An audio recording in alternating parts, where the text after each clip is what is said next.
Oke, jadi terima kasih buat teman-teman media yang telah hadir. Eh, Kemarin pada tanggal 18 Desember 2024, gugatan klien kami, Teguh Dewi, gugatan cerai ya terhadap suaminya Andrew Andika, itu sudah sampai kepada tahap putusan. Ya, jadi majelis hakim sudah membacakan putusan yang pada intinya putusannya adalah sebagai berikut ya. Mengadili satu, mengabulkan gugatan penggugat untuk seluruhnya ya. Kedua, menjatuhkan talak satu Bain Sugra tergugat Andrew Andika Fisher bin Fisher Brian Peter terhadap penggugat Tengku Dewi Silvia Putri binti TH Saiful Syah di Pengadilan Agama Cibinong. Ketiga, menyatakan perkawinan antara penggugat dan tergugat sebagaimana tercatat dalam kutipan akta nikah nomor 0362 garing 44 garing 4 Romawi garing 2017 tanggal 8 April 2017 yang diterbitkan oleh Kantor Hukum Agama Kecamatan Setiabudi Jakarta Selatan putus akibat perceraian. Yang keempat, menetapkan penggugat sebagai pemegang hak asuh anak dan pemeliharaan anak atas kedua anak penggugat dan tergugat, yaitu masing-masing satu Esan Rian Fisher yang lahir pada tanggal 14 April 2021 usianya 3 tahun, dan yang kedua kemarin adalah Zeya Safanah Luf yang lahir pada tanggal 31 Juli 2024 usianya 2 bulan. Kelima, memerintahkan kepada tergugat untuk memberikan nafkah kepada dua anak untuk biaya pemeliharaan, biaya pendidikan dan kesehatan sampai dengan anak tersebut dewasa, yang ditaksir biaya per bulan untuk keseluruhan anak penggugat dan tergugat sebesar 20 juta rupiah.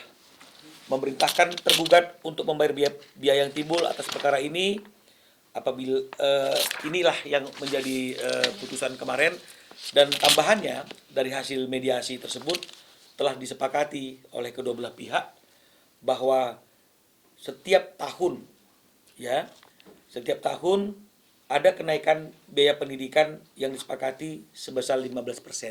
Jadi 20 juta tapi tiap tahunnya akan naik 15%. Karena sesuai dengan kebutuhan anak yang semakin bertumbuh dan berkembang. Jadi inilah keputusan yang sudah dibacakan oleh Pengadilan Agama Cibinong atas gugatan perceraian yang dilakukan oleh klien kami Teguh Dewi terhadap suaminya Andrew Andika. Jadi sudah dinyatakan putus oleh karena perceraian. Jadi tinggal kita tunggu apakah ada banding atau tidak atas putusan ini. Tapi ketika melihat dari proses persidangan yang kemarin, sepertinya mungkin putusan ini juga sudah menjadi suatu hal yang dapat diterima oleh Andrew Andika. Demikian yang bisa kami sampaikan pada sore hari ini kepada teman-teman semuanya. Bang, mungkin selain anak sama putusan sidang sendiri, putusan cerai sendiri, adakah harta gono gini mungkin bang? Ya, jadi karena ketika Tengku Dewi masuk ke dalam perkawinan dengan Andrew Andika tersebut sudah ada yang namanya perjanjian pranikah, di mana di situ diatur bahwa masing-masing pihak itu berkuasa atas hartanya masing-masing, sehingga tidak ada harta gono gini dalam perkawinan ini, sehingga itu tidak menjadi objek dalam gugatan kami dan juga tidak diputuskan oleh majelis hakim karena memang tidak ada harta gono gini. Isi mungkin perjanjian pernikahan tersebut apa bang? Mungkin si Tengku Dewi punya rumah di mana, Andrew punya rumah di Oh mana? tidak, jadi perjanjian pernikahan itu adalah kekayaan masing-masing pihak itu ada dalam kekuasaan masing-masing. Jadi tidak ada percampuran harta, tidak ada harta gono gini. Jadi makanya apapun yang menjadi pendapatan Tengku Dewi hari ini itu menjadi miliknya, apapun yang menjadi pendapatan Andrew Andika itu menjadi miliknya dia. Hanya saja memang untuk rumah tangga tentu Andrew yang sebagai kepala rumah tangga yang bertanggung jawab untuk membiayai kebutuhan rumah tangga. Itu yang membuat akhirnya tidak ada objek tentang harta gono gini dalam gugatan ini. Kalau rumah yang ditempati bang, yang ditempati bersama sewaktu nikah? Rumah yang ditempati bersama suatu nikah itu sepanjang informasi yang kami ketahui itu masih milik Tengku Dewi ya kalau nggak salah, milik Tengku Dewi. Bang, mungkin apa namanya sampai saat ini mungkin si Andrew sendiri masih menafkahi Tengku Dewi sampai adanya putusan ini dari kemarin mungkin? Ya, sampai hari ini belum ada keluhan apapun dari klien kami terkait dengan masalah biaya hidup, biaya nafkah untuk anak-anaknya, ya. Bahkan ketika proses persalinan pun tidak ada keluhan, ya. Artinya situasi apapun yang sekarang ini dijalani oleh Teguh Dewi, dia sudah ikhlas dan tidak ada catatan terkait dengan masalah tanggung jawab, karena memang kan dari dulu Teguh Dewi bilang Andrew itu sebenarnya adalah, kalau dari segi tanggung jawab, adalah orang yang bertanggung jawab. Ya, tapi kan ini kan bukan hanya masalah tanggung jawab, tapi ada masalah lain yang membuat mereka tidak bisa terus hidup bersama sebagai suami istri. Tapi ada konsekuensinya nggak sih Bang, mungkin kalau nanti di perjalanannya Andrew nggak membayar nafkah sesuai dengan yang perjanjian yang udah disepakati? Ya, jadi memang ini salah satu hal yang menjadi satu problem ya. Setiap putusan yang berkaitan dengan masalah biaya nafkah anak ya, biaya pendidikan, biaya hidup anak yang sudah diputuskan oleh pengadilan, ini kembali lagi berpulang kepada itikat baik daripada orang yang diminta kewajiban untuk melakukan hal tersebut ya. Karena kalaupun memang misalnya dia tidak melakukannya, ini akan menjadi satu proses yang sangat panjang juga untuk artinya itu meminta tanggung jawab ya dari orang tersebut. Tapi seharusnya ini kembali kepada hati nurani, apakah seorang ayah itu tega untuk tidak menafkahi darah dagingnya sendiri. Ya, jadi sebenarnya tanpa harus ada putusan pengadilan pun nggak ada yang namanya mantan anak. Jadi tetap harusnya sebagai seorang ayah atau orang tua itu tetap bertanggung jawab untuk menafkahi anaknya. Tapi kalau memang tidak dinafkahi, maka tentu yang bisa kita lakukan adalah melakukan yang namanya unmanning atau teguran melalui pengadilan agama agar orang tersebut menjalankan isi putusan. Nah, tapi kalaupun nggak dia jalankan, ini mengeksekusinya juga artinya kan akan sedikit ada kesulitan, karena ini kan juga bicara mengenai masalah kemampuan daripada si ayah itu, adakah kemampuannya. Jadi kembali lagi pelaksanaannya itu tergantung kepada goodwill dari pihak-pihak yang ada. Bang, mungkin kan sekarang Teguh Dewi sendiri kan di Bali ya domisilinya. Nah, Ya. untuk ketemu dengan anak-anaknya, pembagian waktu dengan Andrew sendiri seperti apa Bang? Saya belum dapat informasi ya, apakah Teguh Dewi itu permanen di Bali ataukah ini hanya sekedar liburan ya. Tapi saya yakin sekali bahwa kalaupun memang misalnya permanen, ini sudah ada suatu komunikasi antara Dewi dengan Andrew terkait dengan masalah bagaimana pengaturan quality time antara Andrew dengan anak-anaknya. Karena dari awal masalah ini kita ajukan ke Pengadilan Agama Cibinong juga, Dewi tetap berprinsip Andrew ayah yang baik dan Andrew tetap memiliki hak dan diberikan hak seluas-luasnya untuk memiliki quality time dengan anak-anaknya. Apakah nanti Andrew-nya yang ke Bali atau mereka yang akan ke Jakarta, itu kan hanya masalah teknis bagaimana pengaturannya saja. Saya kira seperti itu. Langsung tinggal di Bali, kenapa sih Bang? Emang karena pengen healing aja seperti apa Bang?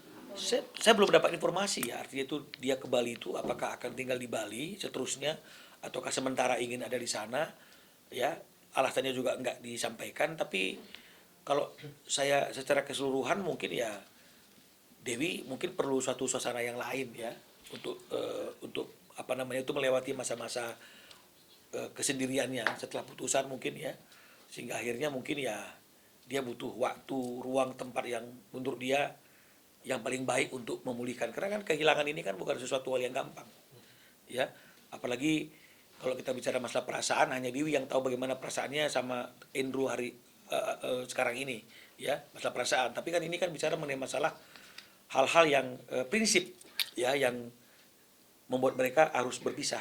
Tapi masalah perasaan kan itu masalah yang lain. Jadi saya kira itu Dewi hanya perlu waktu, ruang, dan tempat yang betul-betul membuat dia bisa healing ya secara pikiran, sehingga akhirnya semuanya bisa kembali seperti sedia kala. Bang, mungkin bisa itu sih Bang, video call sedikit, mungkin kelegaan hari ini akhirnya dikabulkan gugatan. Coba ya kita lihat ya. Sedikit aja Bang. Mungkin rasa syukur dari Tante Dewi.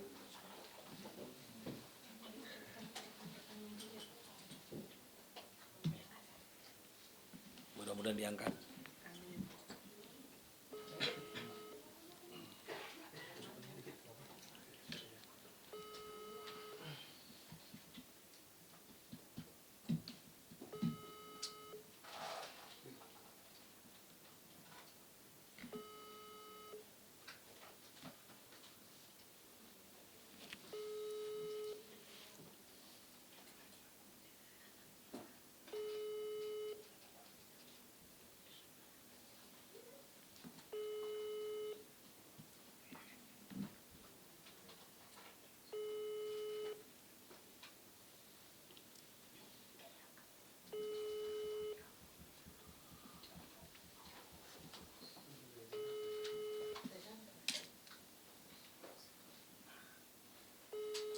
ringing ya, tapi belum diangkat.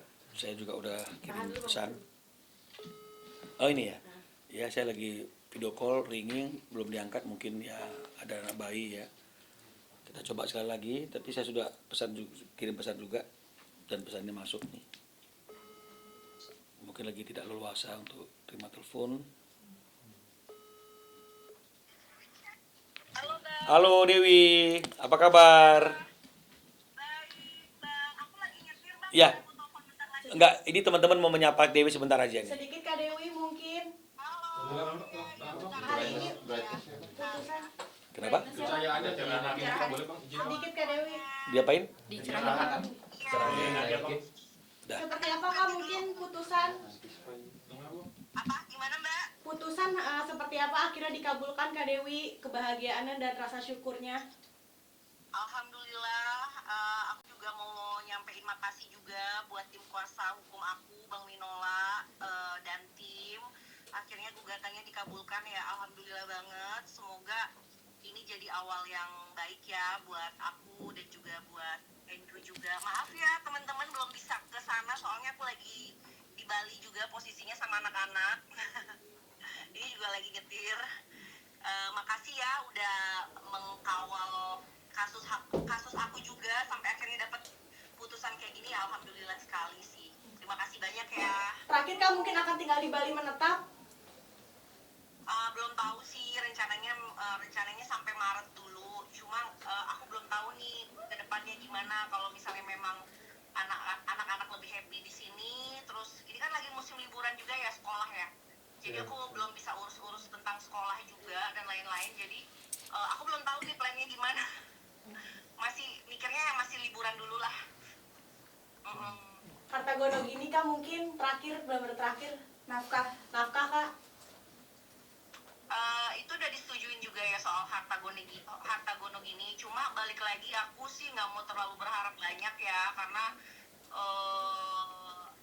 ya kita lihat aja lah nanti kalau misalnya dia mau ngasih ya alhamdulillah. Tapi kalau misalnya memang dia belum punya kemampuan ya aku berjuang sendiri aja. Tapi sampai sejauh ini Insya Allah masih menafkahi insya nggak Allah sih Kak? rezeki anak ada aja lah. Kenapa Mbak? Sampai saat ini masih menafkahi nggak sih? Belum.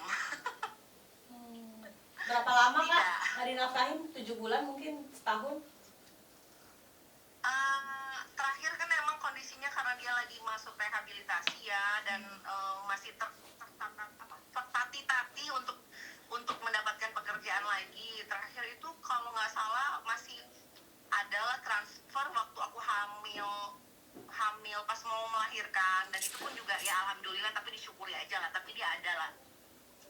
Cuma obrolan terakhir sih katanya dia mau berusaha untuk menyanggupi sih.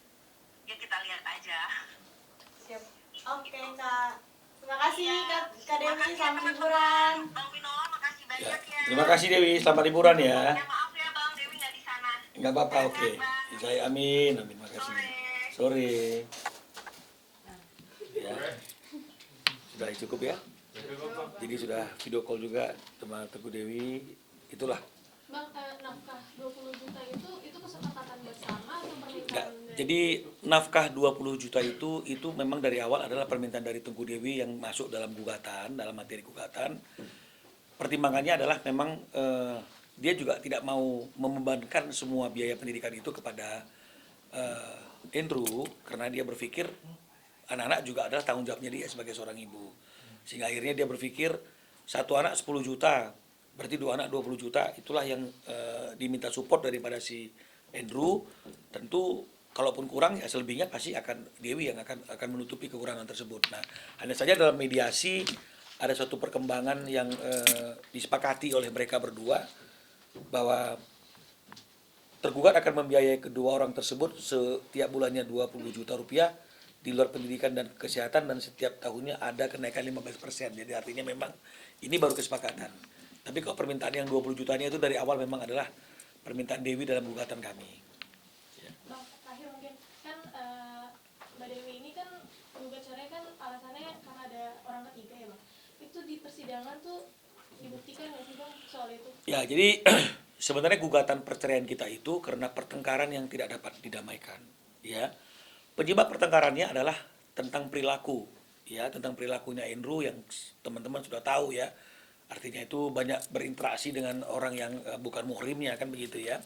Dan bahkan terakhir dia juga terjerat ke masalah yang kita juga sama-sama tahu yang membuat dia harus direhabilitasi. Jadi poinnya adalah pertengkaran. Akibat pertengkaran ini membuat mereka pisah rumah selama hampir 6 bulan lebih. Nah, jadi ini yang terjadi. Jadi kami membuktikan pertengkarannya. Memang ada pertengkaran dari 2 orang saksi yang diperiksa itu. Dan penyebab pertengkarannya adalah karena adanya orang ketiga atau boleh dikatakan karena perilaku daripada si Andrew yang nggak pernah berubah. Yang selalu bergaul dengan cara yang tidak semestinya bergaul sebagai seorang yang sudah memiliki pasangan atau istri, ya. Dan pertengkaran itu bukan pertengkaran yang biasa-biasa karena pertengkaran itu puncaknya akhirnya membuat mereka harus pisah rumah. Dan pisah rumahnya itu sudah Dari bulan Maret, Pak. dari bulan Maret hampir 6 bulan lebih, dan menurut surat edaran Mahkamah Agung pertengkaran yang nggak dapat didamaikan itu dan disertai dengan pisah rumah 6 bulan lebih itu sudah cukup alasan untuk membuat hakim memutuskan ini rumah tangga sudah nggak ada harapan lagi untuk bahagia, maka sebaiknya diputus cerai saja.